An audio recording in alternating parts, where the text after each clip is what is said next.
From LinkedIn News, I'm Leah Smart, host of Everyday Better, an award-winning podcast dedicated to personal development. Join me every week for captivating stories and research to find more fulfillment in your work and personal life. Listen to Everyday Better on the LinkedIn Podcast Network, Apple Podcasts, or wherever you get your podcasts. Did you know that small and medium businesses make up 98% of the global economy, but most B2B marketers still treat them as a one-size-fits-all? LinkedIn's Meet the SMB report reveals why that's a missed opportunity and how you can reach these fast-moving decision makers effectively.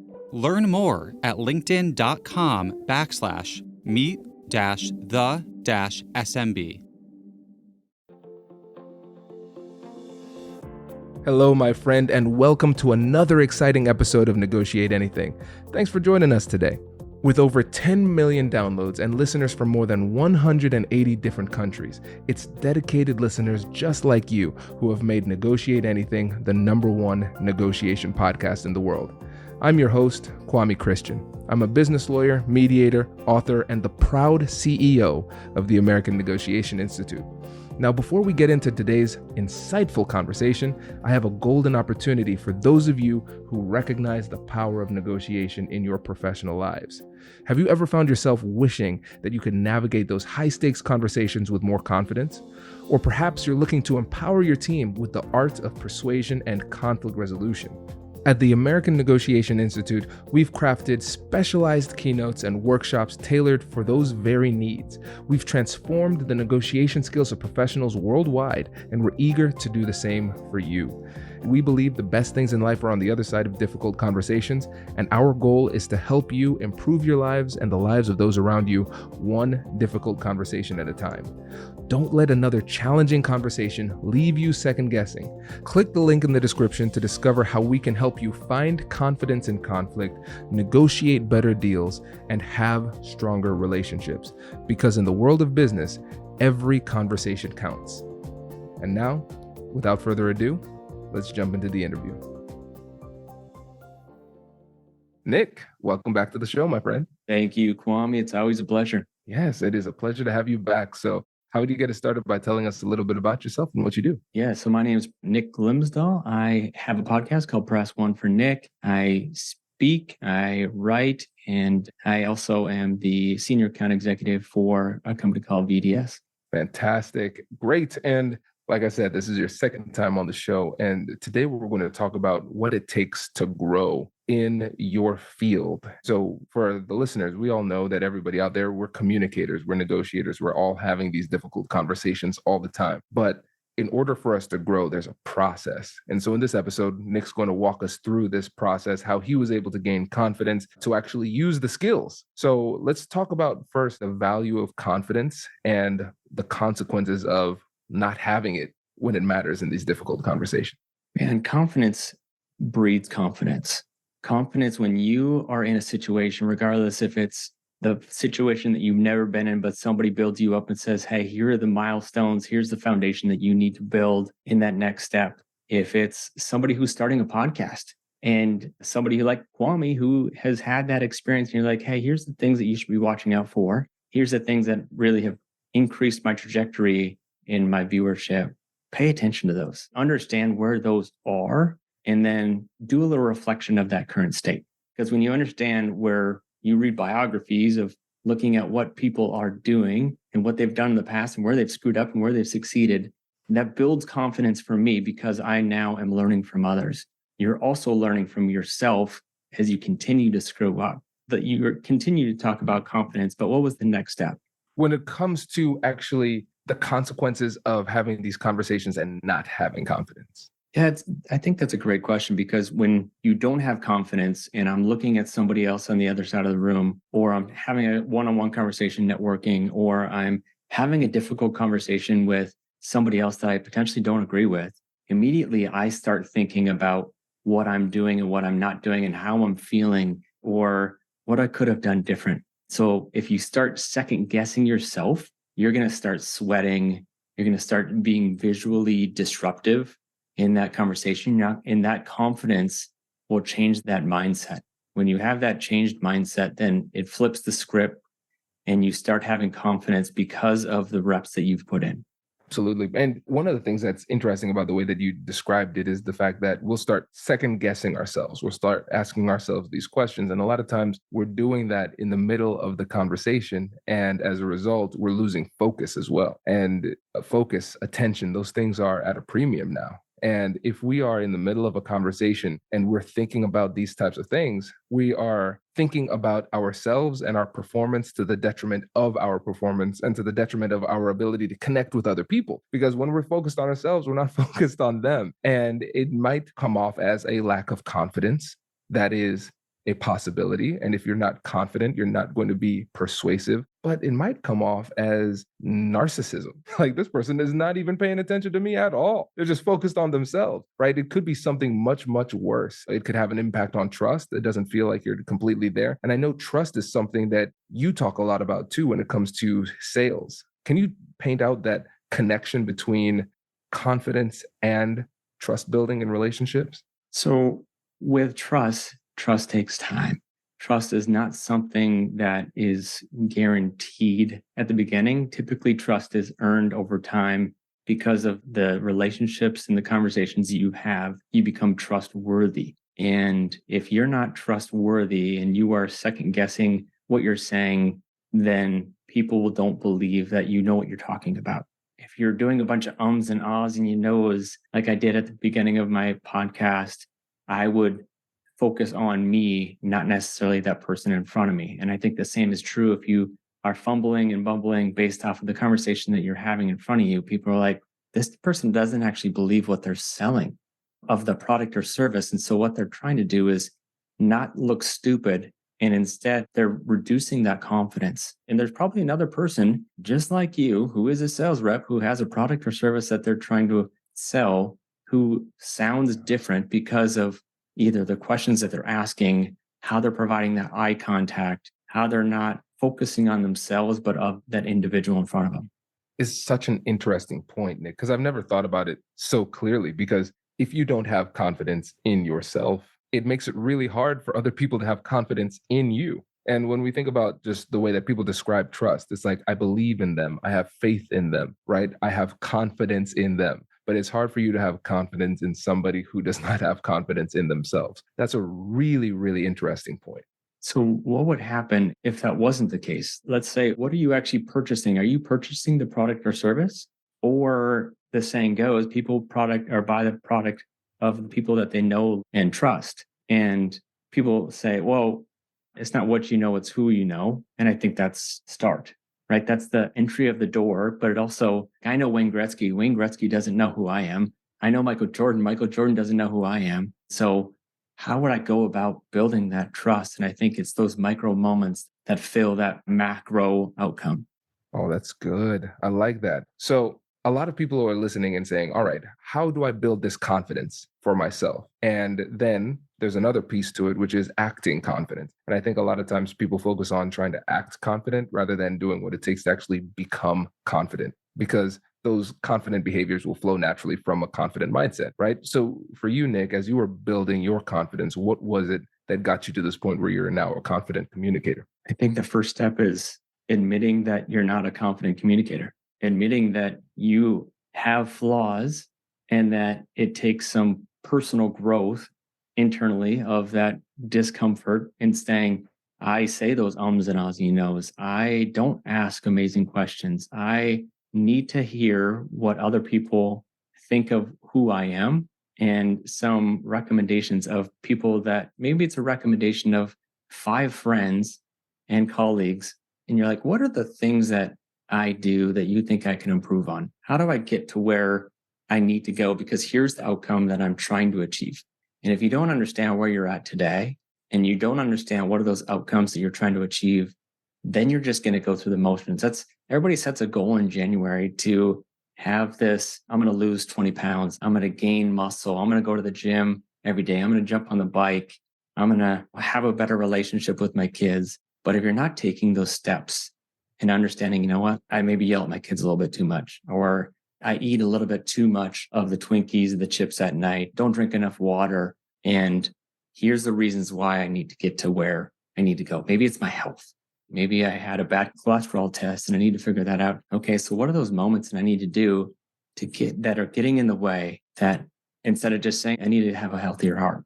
It doesn't help. And that's not going to build confidence for me to get to that next step. And I think that you need to have those moments that matter in your life. And then they need to become repetition that will become the routine. Makes so much sense, because I love the fact that we're starting off with honesty and self-awareness, because when we call that out and we actually say it, then it gives us a target that we can attack when it comes to our consistent improvement. Because I know for me, I had to do this because I wasn't a confident communicator at first. I was afraid of difficult conversations. That's like my origin story. But I had to figure out the specific points where I struggled the most. And then it's almost like creating your own routine and habit for improvement. What is your unique challenge in these conversations? So for example, I've talked to people who they're really confident negotiators when they're negotiating on behalf of other people. But then when it comes for advocating for themselves, they cannot do it at all, right? So we have to make sure we're solving for the right problem. And it starts with the specificity that comes with self-awareness and honesty with yourself as well. So and I know I'm not the host of this podcast episode, but where's that disconnect of somebody who's able to fight on their own or for others, but they can't fight on their own? Hello, my friends. Before we get back to today's episode, I want to ask you a question. Have you ever wondered how to elevate your team's negotiation game and how you can help the folks on your team have better, difficult conversations? At the American Negotiation Institute, we offer transformative keynotes and workshops tailored to empower professionals with top-tier negotiation and conflict resolution skills. Whether it's a keynote for your next event or hands-on training for your team, we've got you covered. Don't just negotiate. Master the art with the American Negotiation Institute. Click the link in the description to find out more. Elevate, negotiate, and succeed. Small and medium businesses don't have time to waste, and neither do marketers trying to reach them.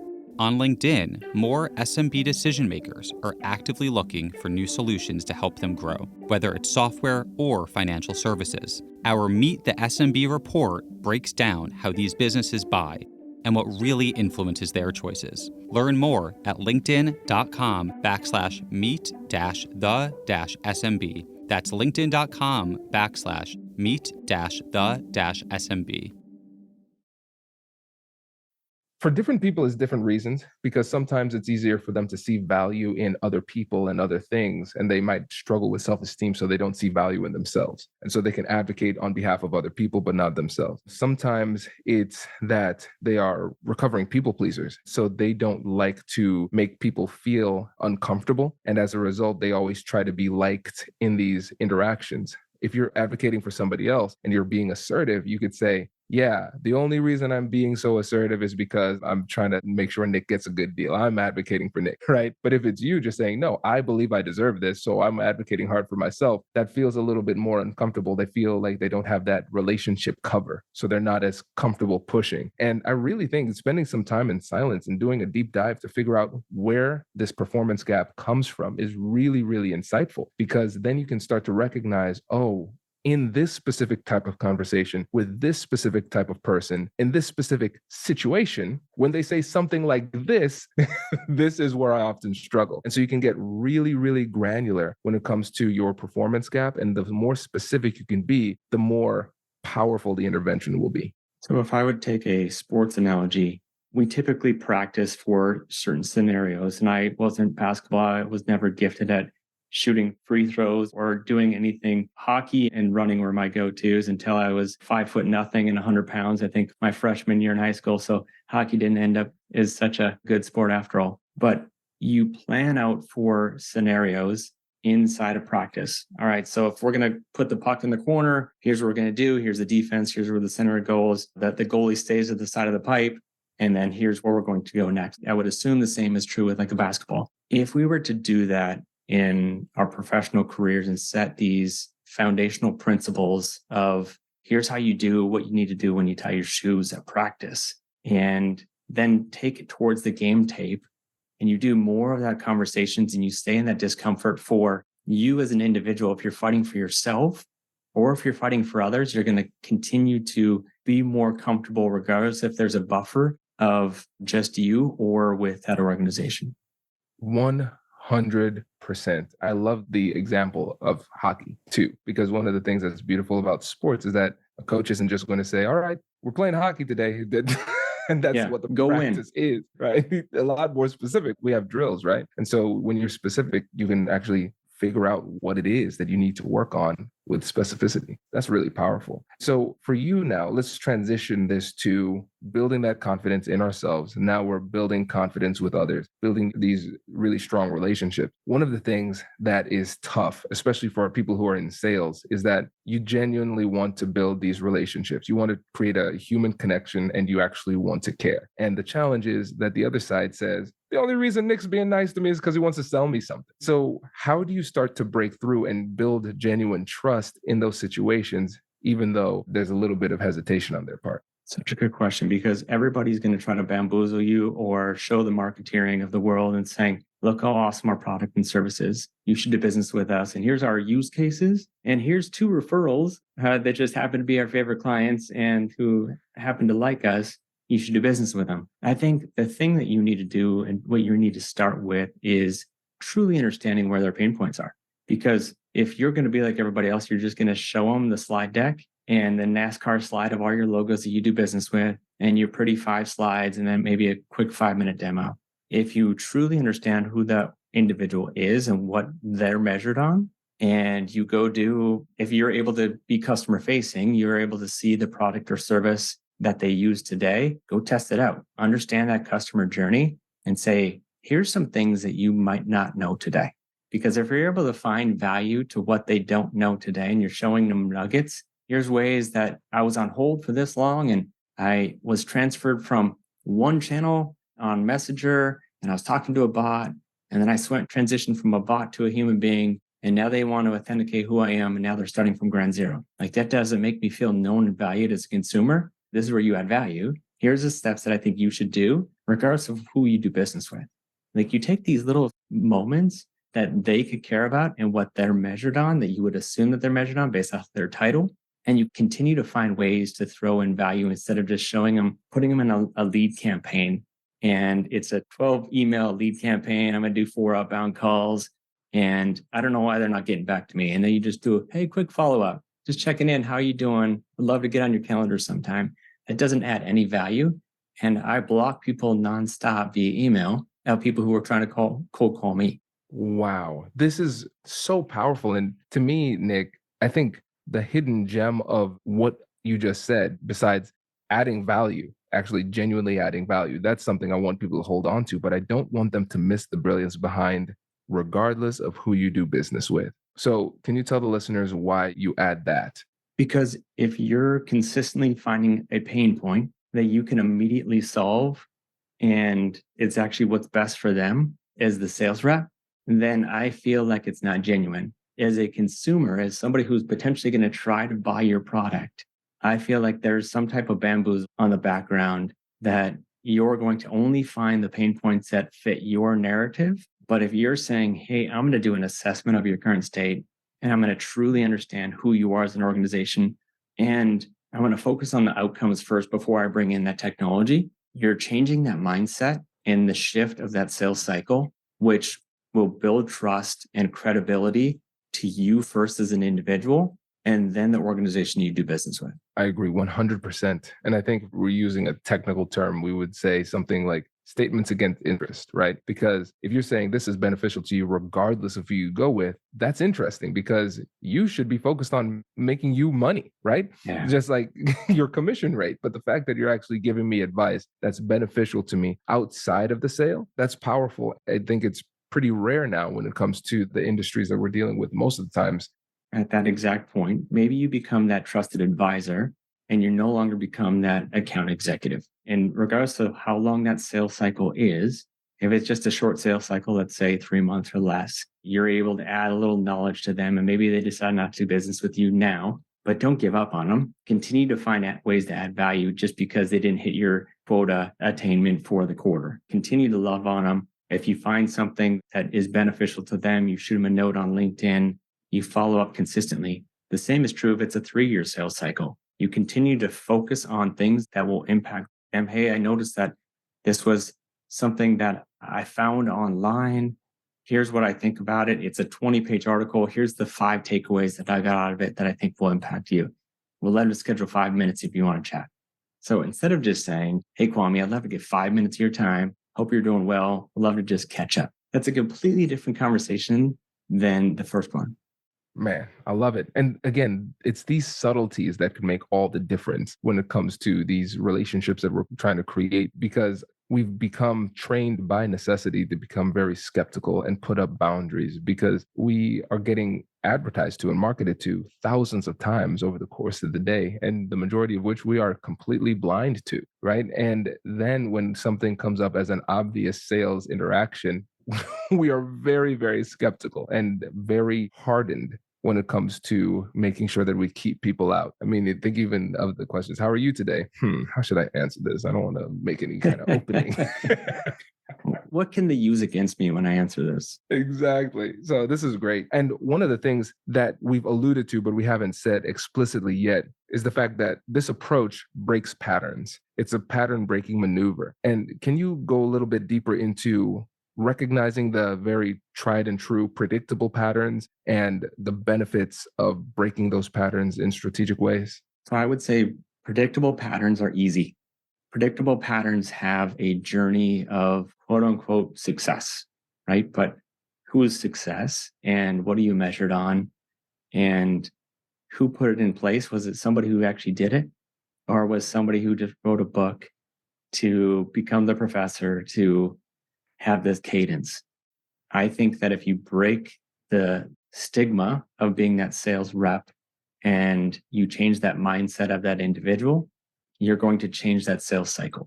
And that could be, instead of sending an email, that's a cold email that says, hi, first name. Hopefully you put Kwame in the top line and you don't add any value. Or maybe instead you send a quick video. You use something like Loom or Canva or even Zoom, and you just say, here's an article that I got out of it. Here's the 5 things that I got out of it. And I'd love to schedule 5 minutes of your time to see how this might impact you and how it can help. And if you do a quick video, or on LinkedIn, you can even do audiograms, or you can do on your phone and you can send a quick 30-second snippet of who you are and what you do. You have to continue to find ways to add value, even if it's on social, if it's liking and sharing, not just liking and sharing because you want to get something out of it, because you are genuinely interested. And then eventually, hopefully, you will work with them in the future. And if you're not, that's okay too. Don't just serve people to get something. It's not a give and get in all cases. It should be a give, give, give, give, give, and then potentially get. I love that. That is such a strong mentality, because again, if you genuinely believe that, then those things that people say about folks who are in sales being pushy or selfish or whatever it happens to be, it disappears because it actually doesn't apply to you. But at the same time, you're becoming a better salesperson because you're being a better person.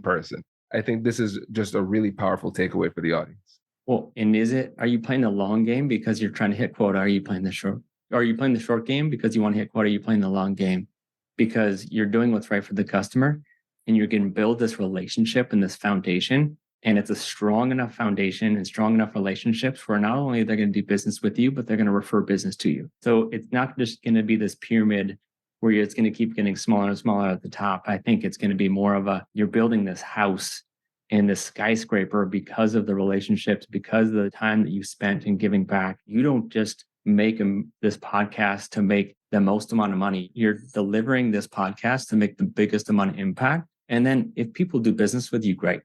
If they don't, hopefully they learned something today, and hopefully that it delivered an impact where they're like, man, I need to implement that tomorrow. Bingo. That's it. It's genuine generosity, the secret weapon in all of this. So, Nick, I appreciate your genuine generosity coming on the podcast and sharing your time with us today. Before you go, make sure to give the listeners a shout out about your podcast and where they can get in touch with you.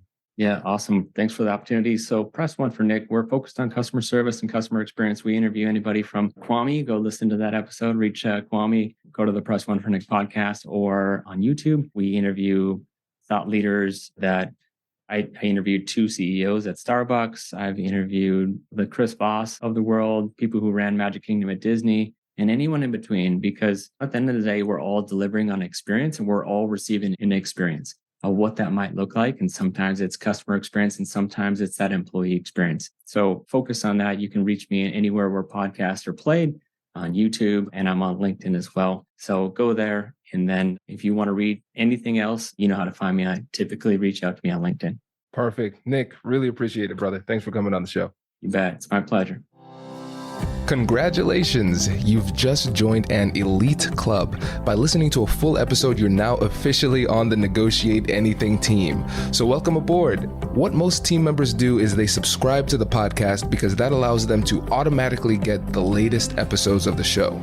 The best things in life lie on the other side of difficult conversations. Keep learning, keep practicing, and keep getting better. Your relationships will improve, your career will soar, and you'll have the confidence you need to get the most out of these crucial conversations. Again, thank you for joining the team. We're excited to have you, and I will see you in the next episode. I'll catch you later.